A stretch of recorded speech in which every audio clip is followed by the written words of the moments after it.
अब बात चीन में फैली महामारी की कर लेते हैं, जिसने हिंदुस्तान की भी टेंशन बढ़ा दी है, क्योंकि फेफड़े की बीमारी का वायरस कोरोना से भी कहीं ज्यादा तेजी से फैल रहा है और शिकार बच्चे बन रहे हैं इसका।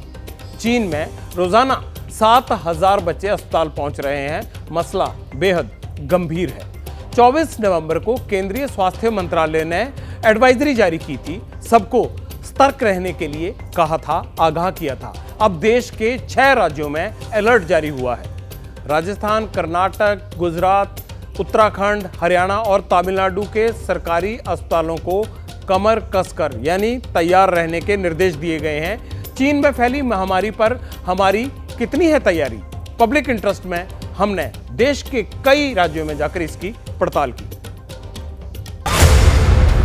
ग्राउंड रिपोर्ट नंबर 1, राजस्थान की राजधानी जयपुर। ये जयपुर का सवाई मानसिंह अस्पताल है। राजस्थान का आम आदमी यहीं इलाज कराने आता है।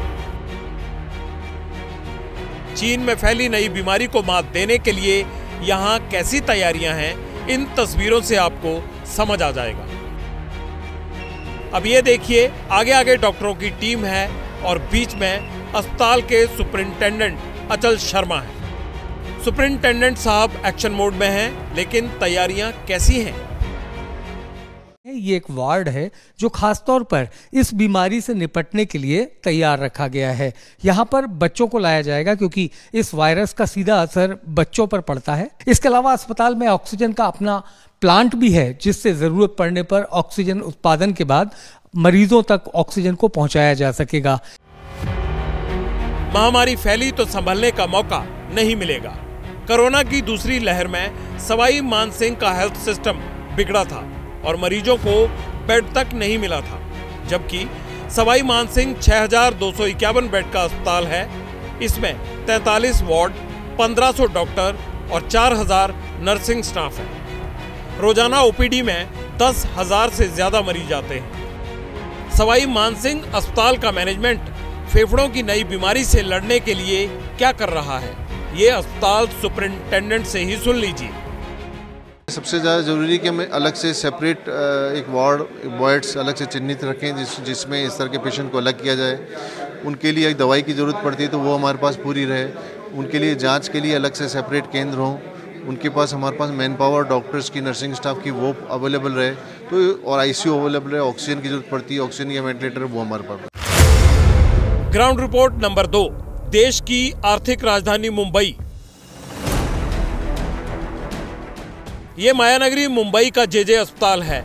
अमीरों के लिए मुंबई में कई अस्पताल हैं, लेकिन गरीब का बच्चा बीमार पड़ता है तो मुफ्त में इलाज इसी अस्पताल में होगा। हमारे यहाँ पे पीडियाट्रिक वार्ड प्रिपेयर्ड है। फिर अगर ज्यादा मायने में पेशेंट आते हैं तो हमारे जेजे ग्रुप के 3 अलग अलग हॉस्पिटल्स है, जीटी, सेंट जॉर्ज और कामा, वहां पर भी हमने वैसे अरेंजमेंट करके रखे जैसे कोविड के वक्त किए थे। जेजे अस्पताल के सुपरिंटेंडेंट के दावों की पड़ताल भी जरूरी थी, क्योंकि मसला गरीब की सेहत से जुड़ा है। फिलहाल जो हालत है काफ़ी सामान्य है और इसी तरह बरकरार रहे, इस कारण से जो सरकारी अस्पताल हैं, जैसे कि मुंबई का जेजे अस्पताल है और देश भर के जो अन्य सरकारी अस्पताल है, सभी सज्ज हैं, सभी तैयार हैं। उनका ये मानना है कि कोरोना काल के दौरान जो नियमों का पालन किया गया था उसे बरकरार रखना है। ग्राउंड रिपोर्ट नंबर 3, गुजरात का अहमदाबाद शहर। ये अहमदाबाद का सिविल हॉस्पिटल है। सरकारी अस्पताल में 1200 बेड हैं। अब इन तस्वीरों पर गौर कीजिए। 20,000 लीटर के 2 बड़े बड़े ऑक्सीजन टैंक जो कोरोना काल में यहाँ लगाए गए, मेंटेन कब हुए और अब आगे ऑक्सीजन की किल्लत नहीं होगी, क्या इसकी तैयारियां हैं? प्लान्ड सब हो रहा है सरकार की तरफ से, आरोग्य विभाग की तरफ से। सिविल हॉस्पिटल की बात करूंगा तो ऑक्सीजन की कोई कमी होने का कोई चांस नहीं है। अगर आपके बच्चे को सर्दी, बुखार, ताव या कोई वीकनेस लगे या उसको सांस लेने में थोड़ी भी दिक्कत ऐसा, तो इमीडिएटली डॉक्टर का कंसल्ट कीजिए। चीन के लियाओनिंग प्रांत से लेकर बीजिंग तक सारे अस्पताल बच्चों से भरे पड़े हैं। हालात गंभीर हैं। महामारी ने चीन के फेफड़े फुला दिए। 7,000 मामले रोज आ रहे हैं। ज्यादातर अस्पतालों के बेड फुल हैं।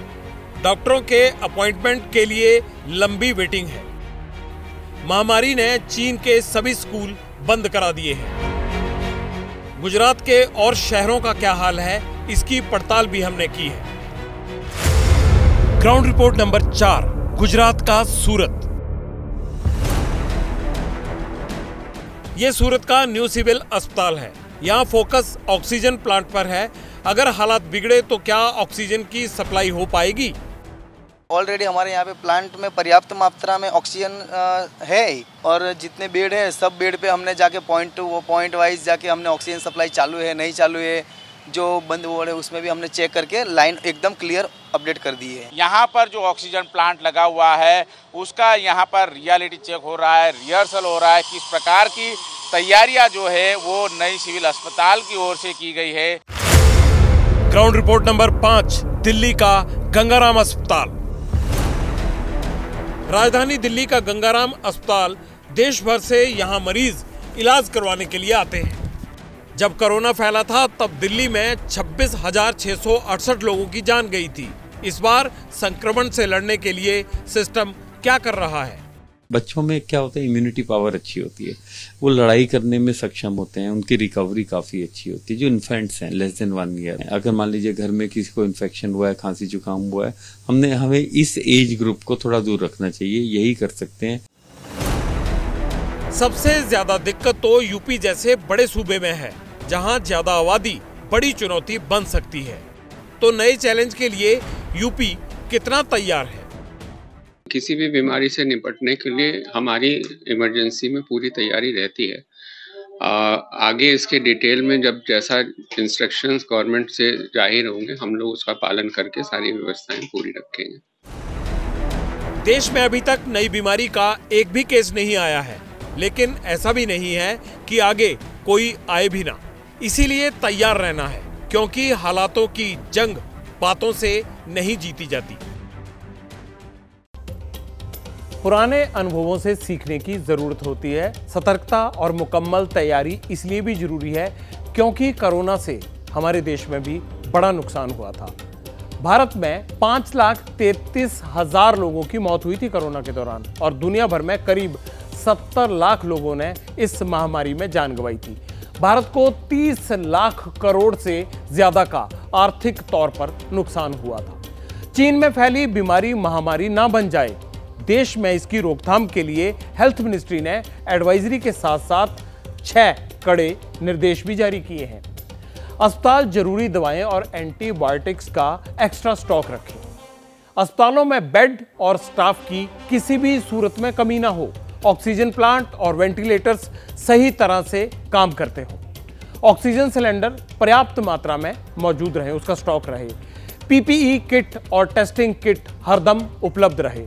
संक्रमण को फैलने से रोकने के लिए बनाए गए इन्फेक्शन कंट्रोल रूम का जो प्रोटोकॉल है उसकी रोजाना समीक्षा होनी चाहिए, कहीं कोई चूक नहीं होनी चाहिए उसमें।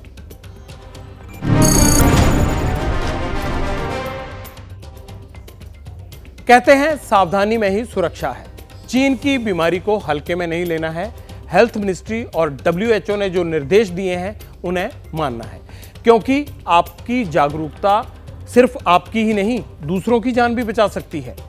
सरकारों को भी सख्त कदम उठाने चाहिए। विदेशों में आने वाले जो मुसाफिर हैं उनकी प्रॉपर स्क्रीनिंग होनी चाहिए, क्योंकि पिछली बार यही चूक हो गई थी और खामियाजा पूरे देश ने भुगता था। जैसे ही घड़ी का काटा दोपहर 2:30 पे आए, बबीता जी का दिल सास बहू साजिश के लिए मचल जाए। और ये है इनकी बहू, पूरे दिन ऑफिस की टेंशन हो जाए गॉन जब ये करें अपना फेवरेट शो फ्री टाइम पे ऑन। इनकी तरह आप भी देखिए अपना फेवरेट शो अपने टाइम पर और डाउनलोड कीजिए ABP लाइव ऐप अपने स्मार्ट टीवी पर।